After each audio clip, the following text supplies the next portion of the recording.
Hello guys, ito nga pala ginagawa namin ngayon, ngayong araw. Naghalo kami ng semento, tapos nagpo-flooring kami ng recrap. Ito yung pinagkakabala namin araw-araw. Trabaho namin, construction, recrap. Pero mo dito guys, sa kapal ng flooring niya, ang naubos namin dito, yan, ganyan lang kaiksi yan kasi kailangan tapangan yan. Ang naubos namin yan, bali 4 na supot na semento na. So simula dito, yan, simula dyan, yan, simula dyan papunta ron, bali mga 8 supot pa yan ang ubusin yan. Pero yung nauna doon, 8 supot na nadali namin, ubos namin dyan. Dito na yan. Ngayong araw naman siguro matatapos na namin to, itong gawa namin yun. Matatapos na namin to kasi medyo mahaba rin siya mula doon tapos papunta rito abuda. Yan, papunta siya dyan. Yan, papunta siya dito. Tapos bukas syempre plastering na lang. Plastering na lang guys. Yan, ito yung trabaho namin ngayon.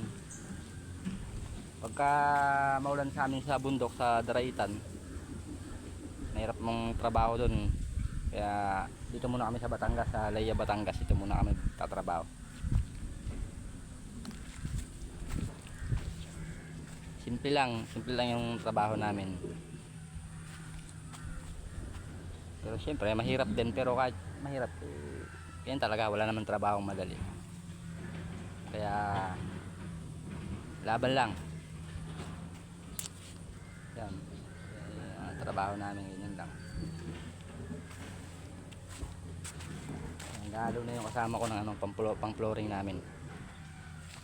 Tapos ito yung aming buhangin.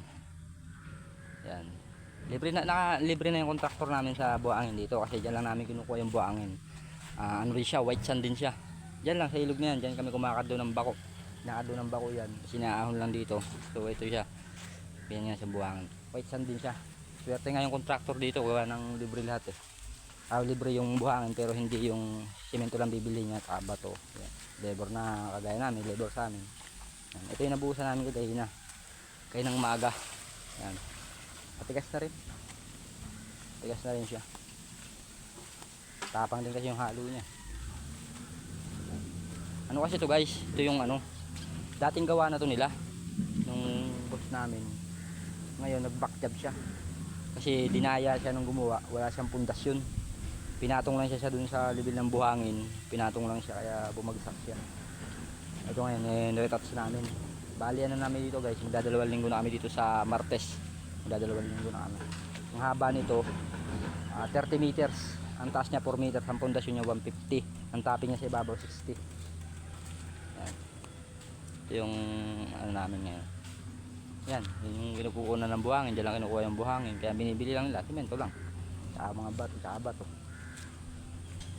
Yan, ito nga, kailangan pang bakpilan to para magpantay na yung lupa niya, para pumantay na siya dyan.